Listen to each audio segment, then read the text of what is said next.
I want you to just imagine for a moment a scientist, right? Yeah. And um, this scientist is brilliant. I mean, absolutely state-of-the-art with immense computational power at their disposal. Right. But there's a massive catch. Right. There's always a catch. There is. This scientist is locked inside a pitch-black, completely silent, hermetically sealed vault. They can never step outside. They can never, directly touch or see or hear the outside world at all. Or completely cut off. Exactly. All they have is this narrow little slot in the door. And through that slot, they receive an endless, chaotic stream of ticker tape. Just raw, continuous electrical signals. And from that ticker tape alone, the scientist has to constantly build a three-dimensional model of what is actually happening outside the vault. Yeah, they have to guess, essentially. Right. They have to guess, they have to predict, they form hypotheses, and when the incoming tape matches what they predicted, great. The model holds, everything is running smoothly. But when the tape spits out something completely unexpected, Panic ensues. literally, the scientist has to scramble, frantically tearing up the old blueprints to sort of update the model. It is a really profound and honestly slightly terrifying image because that pitch black vault is your skull and that isolated, desperate scientist is your brain. Wow. Yeah. It never actually interacts with the physical world directly. It only ever makes inferences based on those electrical signals, constantly comparing its internal predictions against the sensory data coming in from your eyes, your ears, your skin. And the vast majority of the time, this system is just a miracle of biological engineering. Yeah. You predict the floor will hold your weight, you step, it does, and no alarm bells ring. You predict the doorknob will turn, it turns. You don't even notice the predictive machinery running. Because it's so seamless. Exactly. But today's deep dive is entirely about what happens when that updating mechanism, the brain's fundamental rules for adaptation and learning, goes completely awry. We are explicitly anchoring our entire discussion in a very specific, vital concept here, which is that psychiatry is the study of how brain, mind, and experience interact, and how that process can go wrong. Which takes psychiatry far away from simply being a static list of symptoms to memorize. Right. It reframes the entire field. Mental illness is no longer just a chemical imbalance or a genetic flaw in a vacuum. It is an ongoing dynamic process of interaction between an organism's predictive algorithms and its environment. So we are pulling together a conceptual synthesis today. We're drawing heavily on the foundational architecture laid out in the comprehensive textbook of psychiatry. Specifically, we're looking at how fundamental learning theories form the absolute bedrock of psychosis, addiction, and anxiety. It's all about how the machinery learns. Exactly. We are going to explore how psychiatrists actually think, how clinical reasoning is built from the ground up, and how we can use that to, hack the system back into alignment. Okay, let's unpack this. Where do we even begin with the rules of how that isolated scientist learns to read the ticker tape? Well, we begin with a concept called associative learning theory.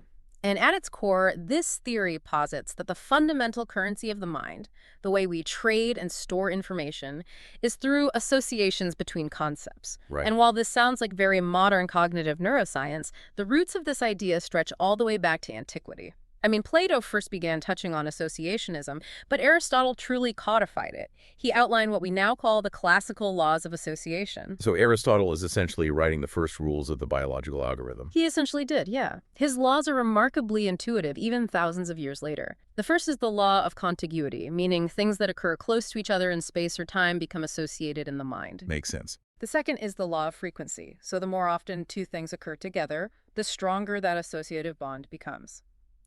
Then you have the law of similarity, where thoughts about one thing will automatically trigger thoughts of similar things.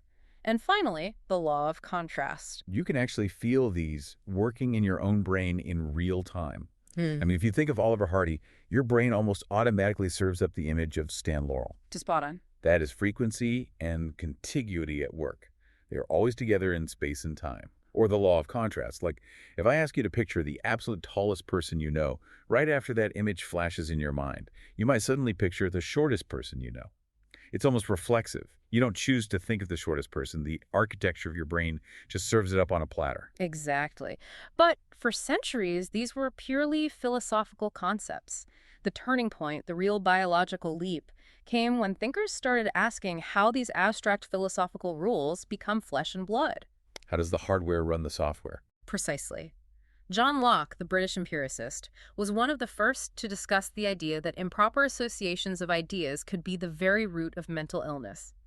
He theorized that if the mind starts as a blank slate, a tabula rasa, then it builds all complex ideas from simple incoming sensory experiences. So if the foundation is wonky, Yeah, if those basic building blocks get glued together incorrectly by experience, the resulting mental structure is inherently unstable. Locke is basically saying the scientist in the vault got a bad batch of ticker tape early on and built a flawed blueprint of the world that they are now stuck with. That's a great way to look at it. And then Yeah. David Hartley took that a step further in the 18th century.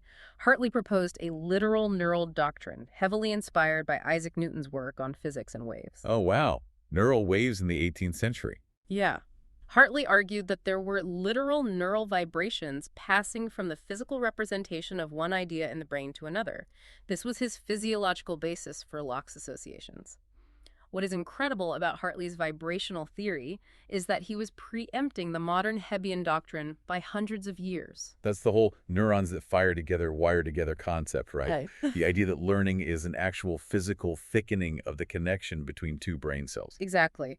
But Ivan Penelov is the person who finally brought this out of the realm of philosophy and into the empirical laboratory. Pavlov and his dog salivating at the sound of a bell. But, there is a really fascinating historical quirk here regarding his work from the textbook. We all use the terms conditioned stimulus or conditioned response. It's part of the global lexicon. But that is actually a mistranslation from the original Russian. It is, and the mistranslation completely obscures the original genius of Pavlov's idea. In Russian, Pavlov was using a word that should have been translated as conditional. Conditional. Yeah. The cues, the bells, the metronomes, the lights, they were conditional stimuli because the salient events, like the delivery of meat powder, were conditional upon those cues. Right. Calling them conditioned makes it sound like a passive finished state that has been achieved, like washing your hair. But conditional implies an active, ongoing, predictive relationship. Like, if X happens, then Y is highly likely to follow. It is a logical proposition being made by the animal. It makes the dog sound much more like our scientist in the darkroom, actively deducing conditional rules about the universe. And Pavlov didn't just stop at canine digestion. Later in his career, he started viewing human neuroses through this exact associative lens. Really? Yeah, he sought to explain emotional perturbations like hysteria by looking at dysfunctions in what he called the first signaling system. This first signaling system being the low-level primitive machinery dealing with unconscious pre-verbal associations, sort of the raw animal reactions to the environment. Exactly. And he contrasted that primitive system with the second signaling system, which involved complex propositions, language, and verbal reasoning, a system he believed was unique to humans. Okay. Pavlov theorized that dysfunctions in this higher-order second signaling system were what ultimately led to complex human psychosis. Okay, so we have this foundation. The brain links things together based on how often they happen together or how close they are in time. Contiguity. But is that really enough? I mean, if I just pair a flashing light with a loud noise over and over again, is the brain always going to learn that association? Well, early behaviorists firmly believed the answer was yes. Mere contiguity, just putting two things together frequently, was thought to be the sole universal engine of learning. Right. But then, in the late 1960s, a researcher named Leon Kaminin came along and proved that contiguity is absolutely not sufficient for learning. He demonstrated something called the blocking effect, and it fundamentally shattered our understanding of how the brain processes information. I keep thinking about Kamin's rat experiment because the logic of it is just so elegant. It's brilliant. So imagine you have a laboratory rat in a cage. In the first phase of the experiment, you teach this rat that every time a light switches on, it receives a mild electric shock. Poor rat. Right. But through basic contiguity, the rat learns this perfectly. Light equals shock. The rat will exhibit fear the moment the light comes on. Now, you introduce a second phase. You turn on the light, but you also simultaneously play a loud tone. Okay, light and tone. Light and tone together, followed by the shock. And you do this repeatedly. Okay, based on the old laws of contiguity, the rat should now associate the tone with the shock because they are happening together in time over and over again. Exactly. But when Kamin tested the rats by playing only the tone, the rats showed absolutely no fear. They hadn't learned a single thing about the tone. The learning was entirely blocked. The light blocked new learning about the novel cue, the tone. And the reason is profound. The outcome, the shock, was already completely 100% predicted by the presence of the light. Right. When the tone was added, it provided no new information to the rat's brain. Because there was no surprise. Hmm. If the brain already knows exactly what is going to happen, it stops spending precious metabolic energy trying to learn. It's like, I've got this figured out. The light tells me everything I need to know. There is absolutely no need to take notes on this random new tone. Spot on. Learning fundamentally requires surprise. The degree of predictability modulates the formation of new associations. If there is no surprise, there is no learning. Wow. This was a massive, fatal problem for simple, contiguity-based theories. It meant that learning isn't just a passive recording of what happens together in the environment. It is a highly active process of error correction. You only learn from your mistakes. This realization leads us directly to the Rescorla-Wagner model, which is arguably the core mechanism of modern learning theory, right? Is the mathematical formula behind the concept of surprise. Yes. Robert Rescorla and Alan Wagner proposed that environmental stimuli create a specific set of expectations about the future state of the world. The brain holds an expectancy. Then the actual experience occurs. Okay. Any mismatch between the expectation and the actual experience is what we call a prediction error. And that prediction error serves as the crucial teaching signal. It tells the brain, your model was wrong. Update your associative strength for next time. Here's where it gets really interesting, because we interact with this kind of error-correcting algorithm every single day. Think about the autocorrect or predictive text on your smartphone. That's a brilliant analogy. Right. If you type the letters D-U-C-K, the algorithm predicts you want to type the word duck. If you hit the space bar and accept duck, there is zero prediction error. The expectation perfectly matched the experience. The algorithm learns nothing new. It doesn't update its internal model. But But if you do D-U-C-K and you actually meant a certain four-letter expletive, you have to go back, delete the word, and force the expletive. And at that exact moment, the algorithm experiences a massive prediction error. There was a mismatch between its expectancy and your manual input. So it takes that error, uses it as a teaching signal, and updates its internal weightings. If you force the expletive enough times, the predictive model fundamentally changes, and it permanently stops suggesting the waterfowl. Your brain is doing the exact same computational work, just with the fabric of physical reality instead of text messages. It is. And the brain does this across multiple intersecting levels of complexity. This mechanism is synthesized beautifully into what is known as the Bayesian framework. After Thomas Bayes, right? Yes, Thomas Bayes was an 18th century English statistician and minister who developed a mathematical doctrine of probabilities. Today, the Bayesian approach argues that the brain's primary overarching job is to minimize uncertainty about the world. Okay. It achieves this by maintaining prior expectancies. These are top-down predictions based on all your past learning, and constantly comparing them against incoming sensory stimulation, which is the bottom-up data. So top-down being the hypotheses the scientist in the darkroom is making, and bottom-up being the raw ticker tape of sensory data sliding through the slot in the door. What is staggering is the sheer biological scale of this predictive behavior. It is not just happening at the macro level of conscious thought or complex behavior. It is happening at the microscopic cellular level. Wait, really? Yes, single neurons will actually shuttle ion channels and receptors into and out of their own cellular membranes to modulate how receptive they are, physically preparing themselves for an expected stimulus.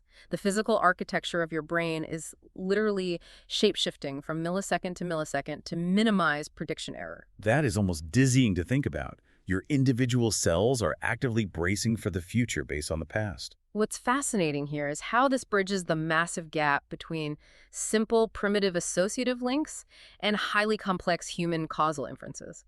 For a long time, strict behaviorists like B.F. Skinner argue that everything we do was just simple stimulus and response, flatly denying that we had any innate internal mental representations. But that got debunked. Entirely. Noam Chomsky famously decimated Skinner's position, showing that human language acquisition and complex cognition simply couldn't be explained by a rat pressing a lever. The Bayesian model, this predictive processing, gives us a neo-constructivist approach. Neo-constructivist.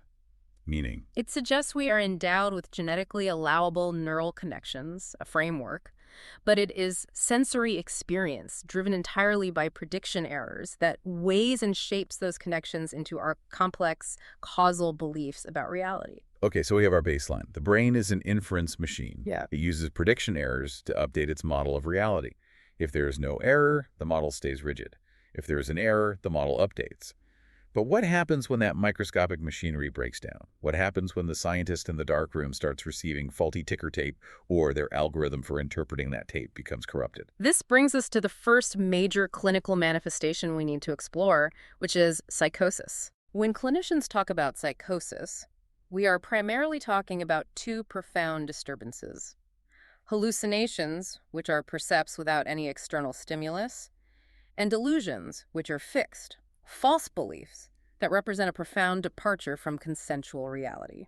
Let's look at delusions first, because modern learning theory provides a remarkable mechanistic lens for understanding them. There is one specific delusion from the text that perfectly illustrates this breakdown: the Capgras delusion. Yes. It is one of the most striking, bizarre, and frankly heartbreaking psychiatric symptoms imaginable. It really is. The Capgras delusion, sometimes called the illusion of doubles, is a condition where a person genuinely, unshakably believes that a familiar individual, very often a spouse, a parent, or a child, has been replaced by an identical imposter. So they will look directly at their wife and say, "You look exactly like my wife, you sound like her, you have all her memories, but I know for a fact you are not her. You are a replica." Yeah, exactly. How does our predictive learning model, the Bayesian brain, explain something so utterly bizarre? Well, it all comes back to expectation and prediction error. When you see someone you deeply love, your brain doesn't just process their visual features like a camera. Through years of associative learning, you have learned to expect a concurrent feeling of emotional warmth, intimacy, and familiarity. Right, they go together. The visual input of their face and the emotional resonance of your shared history are deeply biologically associated. Now, in a patient with Capgras, due to neurological injury, dementia, or a psychiatric illness like schizophrenia, the associative neural pathway connecting the visual recognition area, the fusiform face area, to the emotional center, often the amygdala, is severed or severely disrupted. So the bottom-up sensory data says, here is the physical form of your wife. But the expected emotional response, the warmth, it simply doesn't arrive. The brain expects to feel a profound sense of familiarity, but it feels absolutely nothing. It feels like looking at a stranger. And remember what we established about learning: an absent but expected event generates a massive systemic prediction error. The brain's alarm bells go off. Right. The scientist in the darkroom is looking at the visual ticker tape saying, "Wife is here, but the emotional ticker tape is totally blank." This creates a state of profound, unbearable cognitive dissonance. Clinically, this manifests as a prodrome, or what is often called a delusional mood. It is described in the literature as this terrifying, eerie sense of uncertainty. The world suddenly feels wrong, pregnant with hidden meaning, but the patient just doesn't know why. And the prediction error demands an explanation. The human brain cannot tolerate that level of uncertainty. So, to resolve the error, the brain must invent a narrative. Okay. There is a fascinating neuroanatomical split at work here, originally postulated by the neuroscientist Vilayana Ramachandran and further developed in computational psychiatry.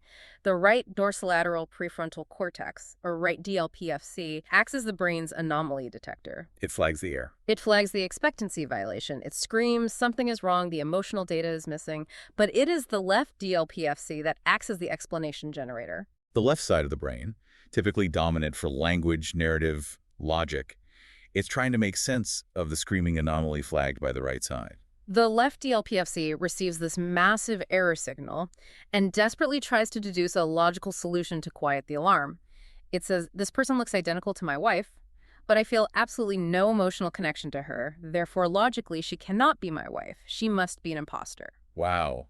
So the delusion is actually the brain's best, most heroic attempt to minimize the prediction error using the flawed sensory data it is receiving. Exactly. It is a completely rational deduction drawn from a corrupted premise. So the delusion is not the brain breaking down. It is the brain desperately trying to work exactly as it was designed to, but with broken inputs. It's a feature, not a bug, just operating in a compromised environment. That's a perfect summary. But wait, if the brain is just trying to solve a local error about emotional familiarity, why are delusions always so incredibly complex, so elaborate, and culturally specific? You know, you don't just think it's a random imposter. You think the CIA replaced your wife, or you're trapped in a computer simulation. Why doesn't the explanation generator just say, I must be having a neurological issue with my amygdala? That's a really good point. The prediction error model explains why a belief must be formed to quiet the alarm, but it doesn't fully dictate the content of that belief. When the left DLPFC generates an explanation, it doesn't pull it out of thin air. It uses the cultural templates, the zeitgeist, and the prior associative learning available to that specific individual. Oh, I see. Beliefs track an individual's specific fears, needs, and cultural context. So if you look at the historical timeline of persecutory delusions, it's fascinating. During the Cold War, patients frequently believed they were being stalked by KGB agents. Then, as geopolitics shifted, it was the CIA. As technology evolved, delusions of reference shifted from worries about being monitored by radio waves to television broadcasts to satellites, and now, almost exclusively, the internet and smartphone surveillance. Patients in the late 90s used to believe they were trapped in the Matrix. Now they reference newer cultural touchstones. Or the Truman Show delusion, where they believe their life is a reality television show secretly broadcast to the world. The brain reaches for whatever cultural framework is available to explain the bizarre, eerie feeling of the prodromal phase.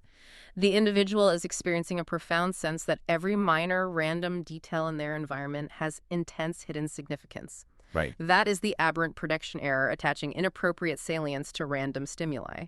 How do you explain the sudden, overwhelming feeling that everyone on the city bus is somehow secretly connected to you? The Truman Show narrative perfectly resolves that prediction error. If you are the star of a hidden TV show, of course everyone on the bus is connected to you. They are actors.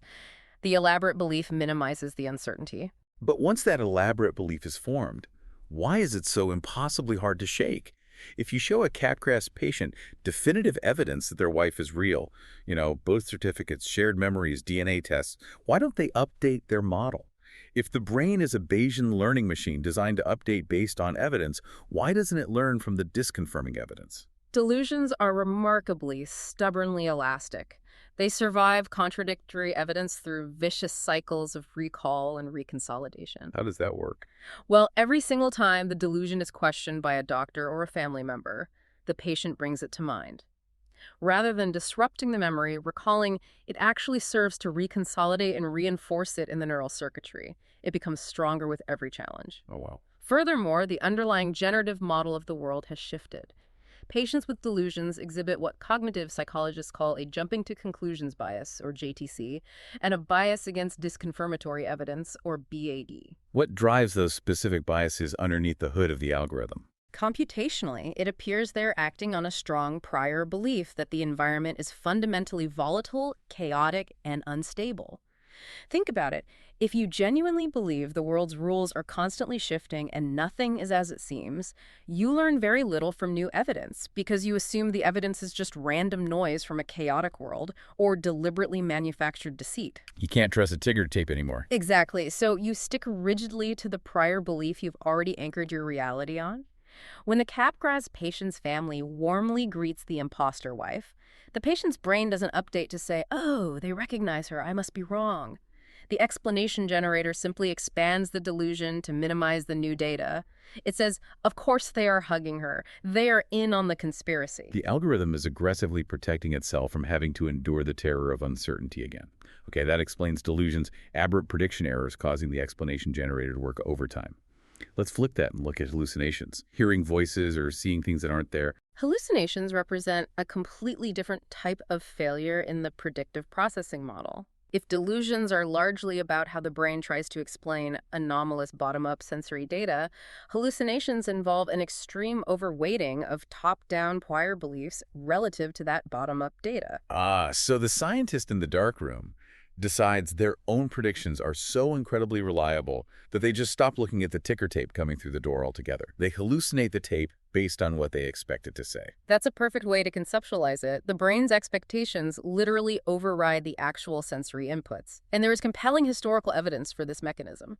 Douglas Elson conducted conditioned hallucination research back in the 1940s. What did he do? He had subjects sit in a room and undergo a supposed test of auditory acuity. Every time a light bulb illuminated, they heard a faint tone, a classic Pavlovian pairing. But after a series of pairings, Elson just flashed the light with absolutely no tone. A significant number of perfectly healthy subjects reported still clearly hearing the tone. Wow. They hallucinated the tone simply because their brain's top-down expectation of the sound was so strong, it overrode the acoustic silence of the room. Yes. Modern computational research shows that patients who experience clinical hallucinations in schizophrenia are significantly more susceptible to this conditioning effect. Their brains are fundamentally weighted to favor top-down priors over bottom-up reality.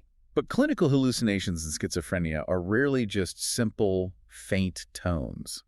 They are usually complex auditory verbal hallucinations, voices, and often they are intensely critical, commanding, or abusive voices.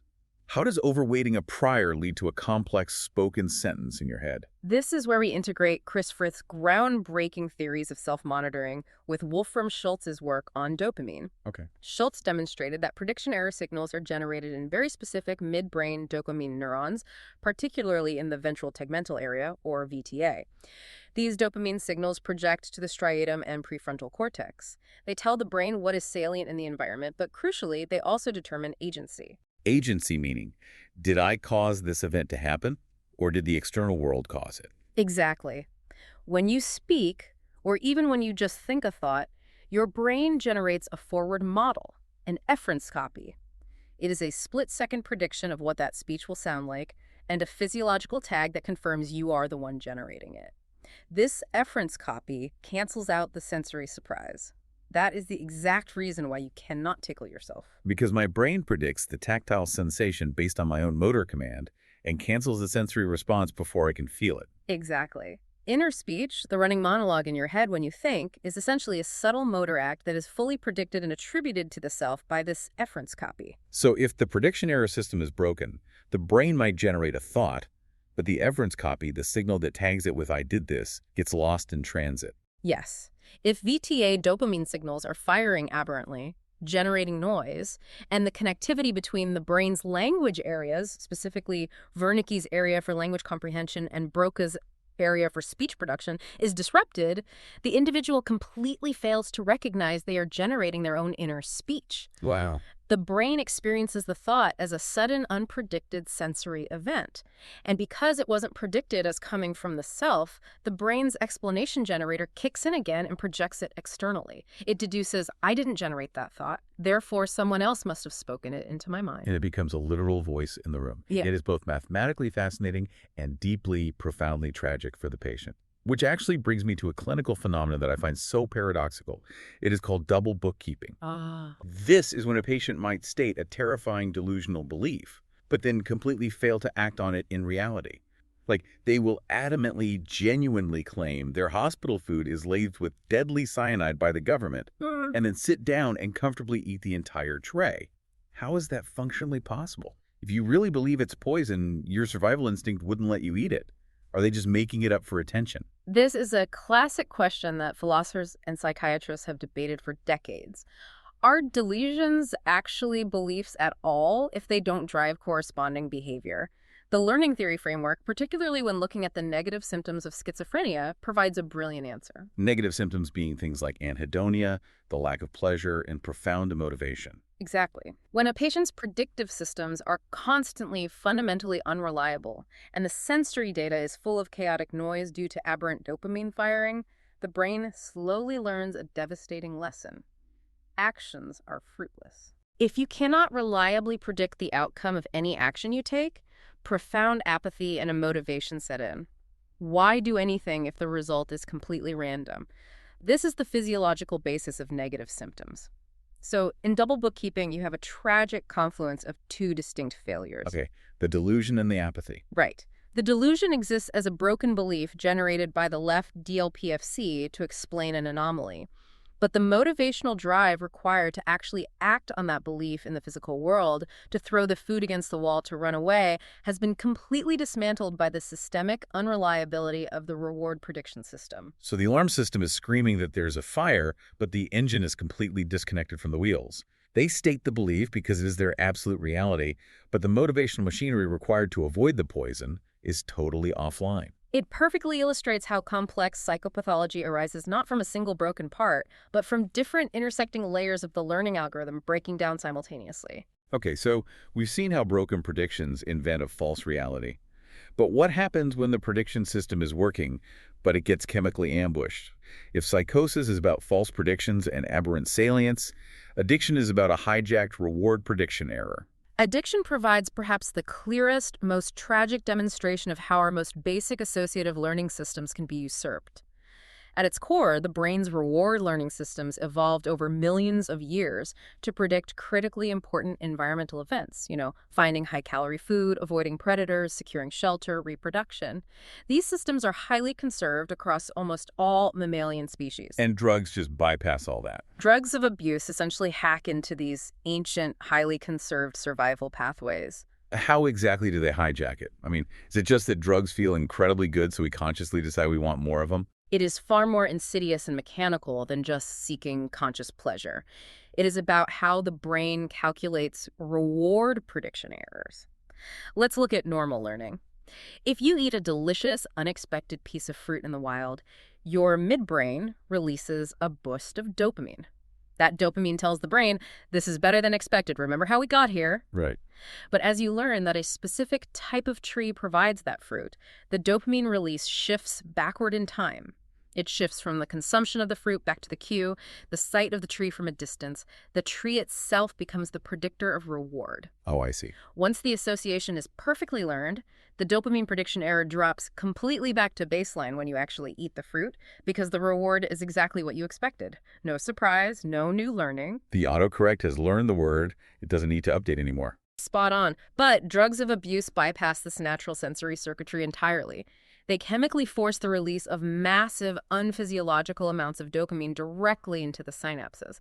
So even when an addict has taken the drug 1,000 times and fully expects the outcome, taking the drug still artificially spikes the dopamine. Wow.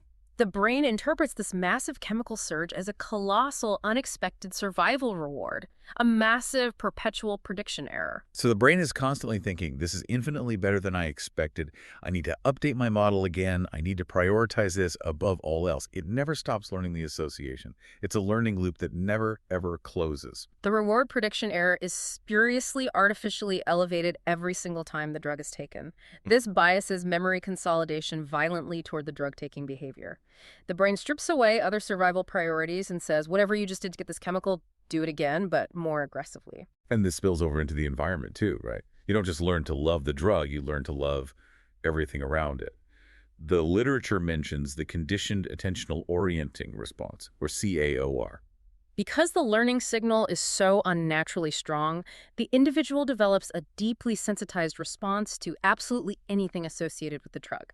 The physical context, the paraphernalia, the smell of a certain neighborhood, even the friends they use with. The CAOR means their attention is involuntarily, magnetically hijacked and pulled toward the spatial location of those drug-predicting cues. So pulled right to it. Yes. And this triggers what we call Pavlovian to instrumental transfer, or PIT. Let's break that terminology down. Pavlovian is the environmental cue, the bell ringing, or the neon sign of a pub. Instrumental is the physical action, the dog salivating, or the person walking through the pub doors. So PIT means the cue automatically, mechanically triggers the action. Exactly. The mere presence of the environmental cue energizes and initiates the instrumental drug-seeking behavior.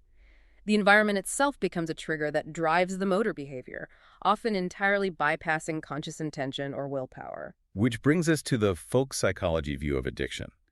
A lot of people, and even patients themselves, when they are full of shame, will say, it's just a really bad habit.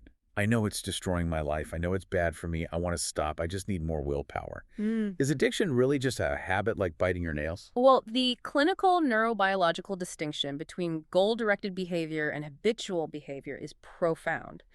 And we can test exactly where an organism is on that spectrum using what is called the devaluation test. I find this test so illuminating. Walk us through how a researcher actually does this in a lab. If a behavior is goal-directed, it means the organism is performing the action because it currently consciously values the outcome. If you devalue the outcome, the behavior should immediately stop. Makes sense. For example, if you train a rat to press a lever for a highly palatable sweet treat, it will press the lever eagerly. But if you then feed the rat that treat until it is completely gorged and satiated, or, more drastically, you pair the treat with a chemical injection that makes the rat feel mildly nauseous, you have successfully devalued the reward. The treat is now gross. Right. No. When you put the rat back in the testing cage, a goal-directed rat will look at the lever, remember that the treat makes it sick now, and it will stop pressing. Because the goal is no longer desirable. The algorithm successfully updated. But if the behavior has been overtrained to the point where it has become purely habitual, the rat will continue to vigorously, compulsively press the lever, even though it no longer wants the treat, and even though the treat now makes it violently ill. Wow. The motor behavior is no longer governed by the value of the reward. It has become a blind, reflexive response to the environmental cue of the lever itself. The action is completely divorced from the consequence. Human addicts demonstrate a terrifyingly rapid shift toward this kind of rigid habit learning and a profound, tragic insensitivity to devaluation. Their actions become entirely uncoupled from the catastrophic consequences, losing their job, their family, their health. The literature gives a really interesting example of how global this learning dysfunction becomes, involving money, not even drugs. They looked at chronic smokers playing a financial investment game. This is a brilliant study that shows how the predictive algorithm is damaged across the board. In these financial decision-making games, a healthy brain constantly computes what is called a fictive error signal. Fictive error. Yeah, this is the brain calculating the hypothetical. Like, what would I have won if I had chosen the other option? Healthy non-smokers use that fictive error signal to update their strategy and make better, more lucrative choices on the next round of the game. Right, they learn from the hypothetical miss. But smokers' brains, while still biologically computing the signal, completely fail to use it to guide their subsequent choices. They just don't learn from the hypothetical mistake. The data is there, but the algorithm ignores it. Similarly, in chronic alcoholics, neuroimaging studies show severe frontostriatal disconnectivity. The striatum, deep in the primitive part of the brain, computes the prediction errors about action choices. But the physical neural connection to the frontal cortex, the advanced area responsible for executive decision-making, future planning, and stopping impulsive actions, that connection is degraded. So the message gets lost. The error signal simply isn't communicated effectively. The frontal cortex never gets the memo that the current strategy is failing and needs to change. What does this mean clinically then? If someone is trying to get sober, we know they often do incredibly well in an inpatient rehab facility, but they relapse the moment they go home. How does associative learning theory explain that tragedy? It explains it perfectly through the mechanism of extinction therapy. In a clinical rehab setting, we might use cue exposure. We show the addict the paraphernalia, the smells, the pictures of the drug, but crucially, without the delivery of the drug. So we present the conditional cue, but remove the reward. We are trying to induce commune surprise again, but in reverse. We want a negative prediction error. Like, I expected a massive dopamine high, but I got nothing. Exactly. Yeah. We are actively trying to extinguish the cue-drug association. And in the safe confines of the clinic, this often works beautifully. The autonomic arousal decreases, the cravings subside, but then the patient returns to their home environment. Yeah. The fundamental problem is that extinction is not the erasure or deletion of the old addiction memory. It is the creation of a brand new competing memory that says this cue is safe. And that new safety memory is highly, highly context dependent. The brain learns the cue is safe while I'm sitting in the therapist's office. But once they are back in their old neighborhood, surrounded by the old environmental context, the new safety memory is bypassed, and the original, deeply embedded habit memory reactivates instantly. The craving returns with full force. Which is absolutely heartbreaking, but it makes so much sense biologically. Right. The algorithm is just responding to the context it's in. It highlights how deeply these aberrant associations are structurally embedded into the neuroanatomy and why addiction is conceptualized as a chronic, relapsing condition, not a failure of willpower. Okay, we have covered psychosis as false predictions and addiction as spiked, hijacked reward predictions. Let's look at a situation where the prediction system works perfectly, but it violently refuses to update in the face of new, safe evidence. This brings us to our third clinical pillar, which is anxiety and the persistence of fear. And we have to start with one of the most famous and, frankly, ethically abhorrent experiments in psychology history, Watson-Rayner's Little Albert. Right. Conducted in 1920 at Johns Hopkins University, John B. Watson wanted to prove that complex human phobias were not the result of deep-seated, unconscious Freudian conflicts, but were simply the result of basic associative fear conditioning. He took a 9-month-old infant boy, known as Little Albert, who was initially calm and unafraid of a white laboratory rat. Watson then paired the visual presentation of the rat with a terrifyingly loud, sudden clanging sound, striking a steel bar with a hammer right behind the child's head. That is just basic, brutal contiguity. Rat plus loud noise equals sheer terror. After just a few of these pairings, little Albert developed a profound hysterical phobia, not just of the white rat, but the fear rapidly generalized to anything white and fluffy. A rabbit, a dog, a fur coat, and even Watson himself wearing a white Santa Claus beard. It is a devastating demonstration of classical conditioning. The neutral stimulus acquires the exact threat value of the traumatic event. But here is the massive logical gap. I mean, a lot of people have intense debilitating phobias, say of spiders or flying in airplanes or snakes, but they have never actually been bitten by a spider or been in a plane crash. If it requires physical pairing, how do they get the phobia? The mechanisms of acquisition go far beyond direct personal physical trauma. One primary mechanism is vicarious conditioning. We don't have to experience the pain ourselves to learn the associative threat. Right. There are incredible studies involving laboratory-reared monkeys who had never seen a snake in their lives and showed absolutely no fear of them. Researchers showed these naive monkeys a video of other wild-reared monkeys reacting with sheer vocal terror to a snake. The observer monkeys rapidly acquired an intense, lasting fear of snakes themselves, purely by watching the video. The social transmission of fear, which evolutionarily is a brilliant survival mechanism. You don't want every single member of your tribe to have to be bitten by a venomous snake to learn they are dangerous. You learn from the screams of others. And this has profound modern implications for human susceptibility to fear conditioning from mass media, violent movies, and the 24-hour news cycle. You can acquire a genuine physiological phobia of sharks by watching Jaws, even if you live 1,000 miles from the nearest ocean. But the reverse is also completely true. People can experience horrific direct trauma and not develop a phobia or PTSD. If you get into a terrible car crash, you don't automatically develop a lifelong phobia of cars. Why the discrepancy? Why are some people protected? This is explained by a beautiful protective concept called latent inhibition. Latent inhibition is the phenomenon where prior, safe, non-threatening exposure to a stimulus fundamentally protects against future fear conditioning to that exact same stimulus. Oh, so it acts as a neurological anxiety buffer. Exactly. Think about a child going to the dentist. If a child has gone to the dentist 10 times for routine checkups and it was mildly unpleasant but mostly safe and fine, the dentist queue is heavily associated with safety. Okay. If on the 11th visit they experience a highly traumatic, painful root canal, that vast reservoir of prior safe associations retards the formation of a new fear conditioning. They are far less likely to develop dental anxiety than a child whose very first novel visit to the dentist is a traumatic emergency extraction. Prior experience shapes vulnerability. Okay, but let's say the phobia is acquired. The anxiety buffer failed, and the person is terrified of dogs. How is that fear maintained for decades? Why doesn't someone who is terrified of dogs just eventually learn that your 99% of dogs are friendly? This brings us to the crucial two-factor theory of anxiety maintenance, originally proposed by O.H. Moore. Factor one is Pavlovian conditioning, which creates the fear in the first place. The bell rings, you expect the shock, you see the dog, you expect to be bitten. This creates immense, unbearable physiological arousal. And factor two? Factor two is instrumental learning, specifically the behavior of avoidance. Running away. Crossing the street. Yes. You see a dog on the street, your heart rate spikes, you feel terrified, so you quickly cross the road to avoid it. The exact moment you avoid the dog, your anxiety plummets. That sudden, massive drop in anxiety acts as an incredibly powerful negative reinforcement. Yeah. Your brain learns a very specific lesson, which is, crossing the street makes me feel safe.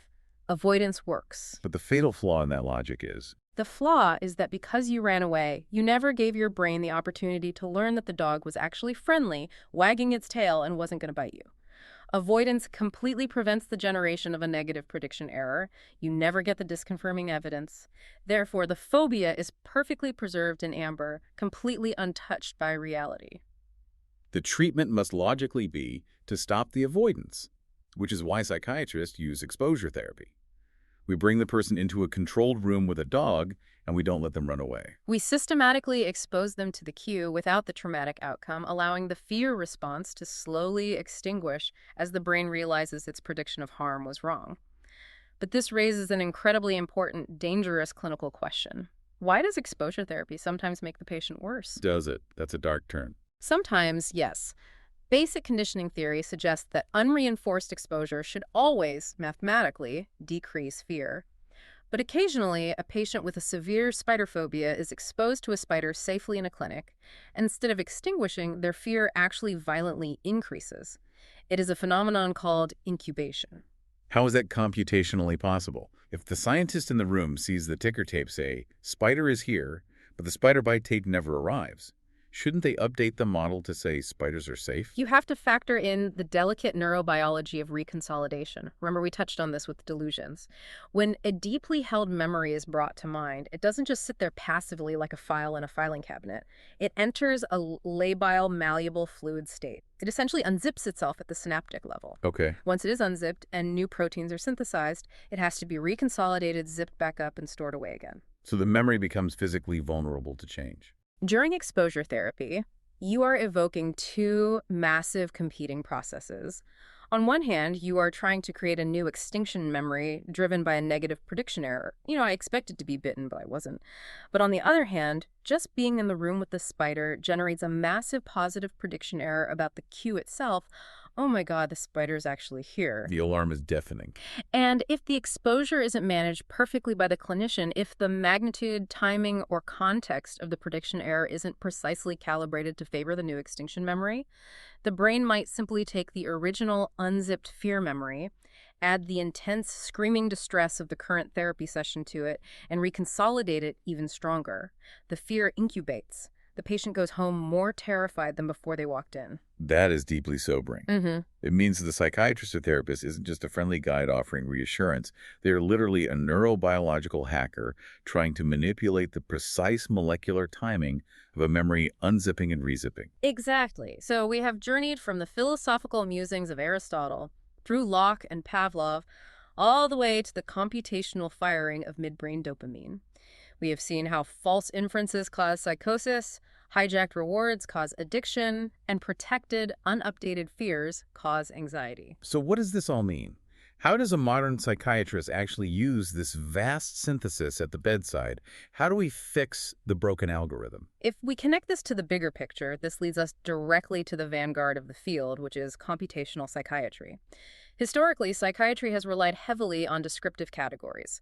You have these 5 symptoms on a checklist, therefore you have this specific disorder. But descriptive categories tell us almost nothing about the underlying mechanistic machinery. Like saying a car has broken engine syndrome without checking if it's the spark plugs or the fuel line. Right. Then computational psychiatry attempts to move completely beyond that. We use what are called latent cause models. We move away from the completely unrealistic assumption that patients have complete objective knowledge of their environment. They don't. None of us do. We're all just that isolated scientist in the dark room doing our best. Right. Patients are constantly forming causal hypotheses. By using behavioral tasks and functional brain imaging, we can actually model an individual patient's specific personal algorithm. We can test their personal autocorrect to see exactly which line of code is corrupted. Exactly. We can put a patient through a predictive learning task on a computer and see exactly where their machinery is breaking down. Is it that they form habits too rapidly? Are they completely insensitive to reward devaluation? Is their right DLPFC overly sensitive to anomalies? Are they overweighting their top-down priors and ignoring bottom-up sensory data? And once you know the specific mechanical failure, you can target the intervention with incredible precision.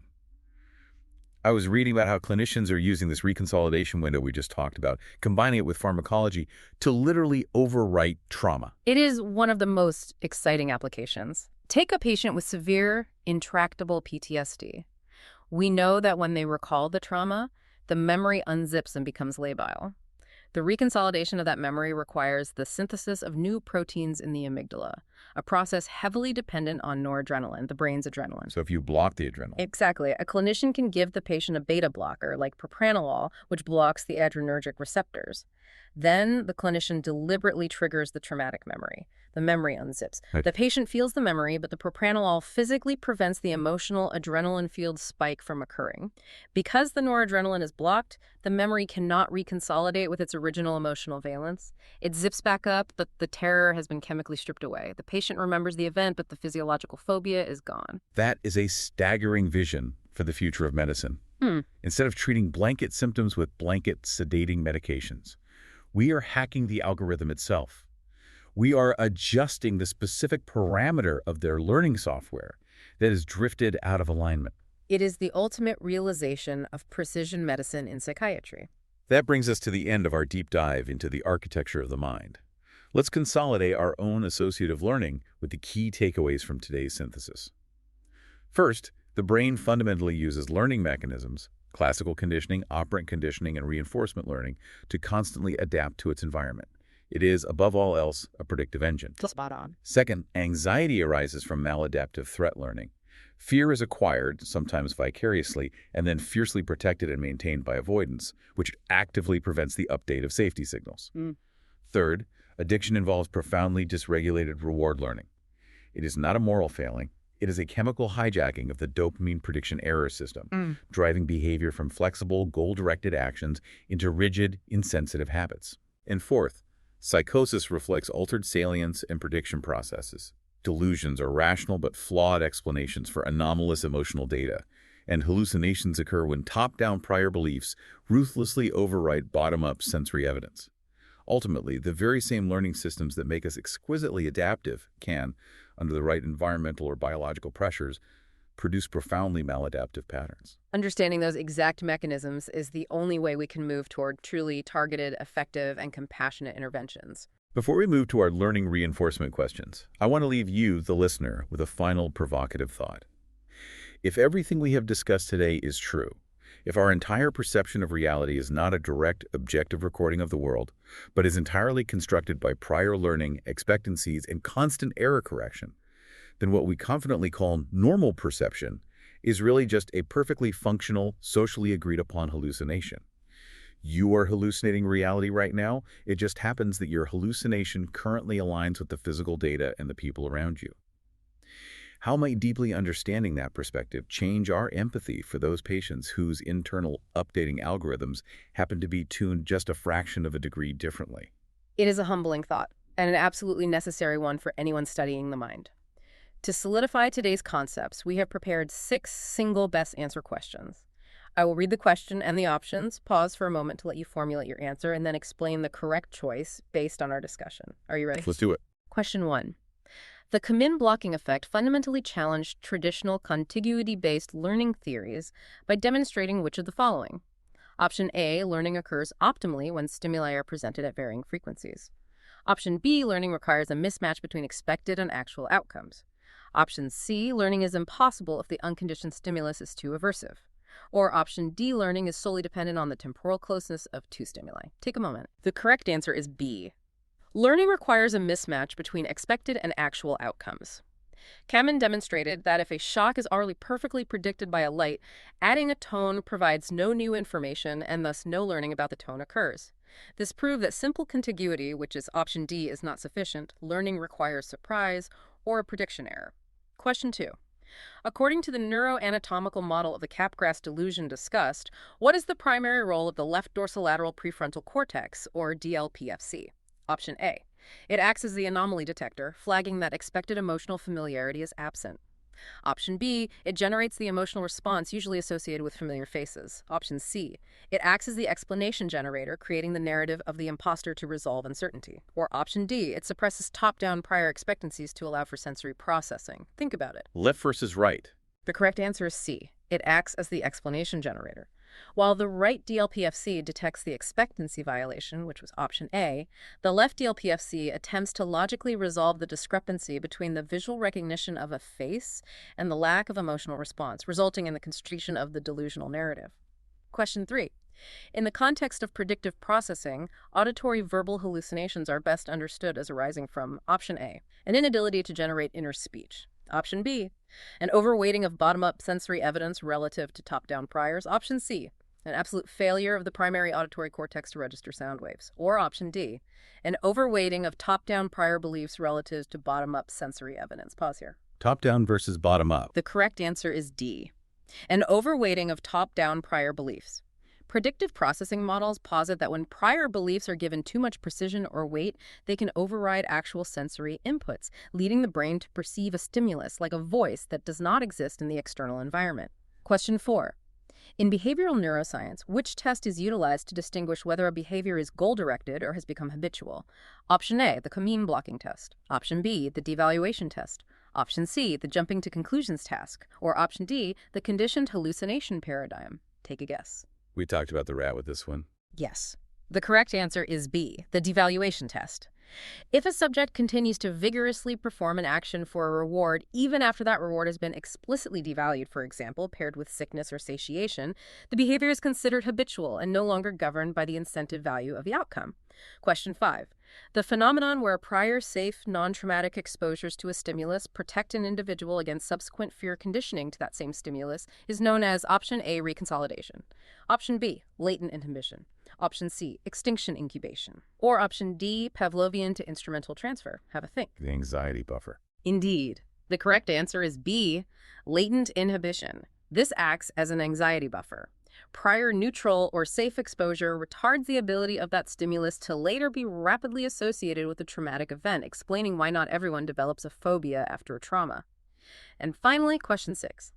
A patient adamantly claims that their food is laced with poison by the government, yet they willingly eat the entire meal without hesitation. In the context of learning theory and schizophrenia, this double bookkeeping is best conceptualized as option A, proof that the patient is malingering and does not actually hold the belief. Option B, a rapid extinction of the delusion upon seeing the food. Option C, the confluence of an aberrant predictive belief and profound motivational deficits stemming from negative symptoms.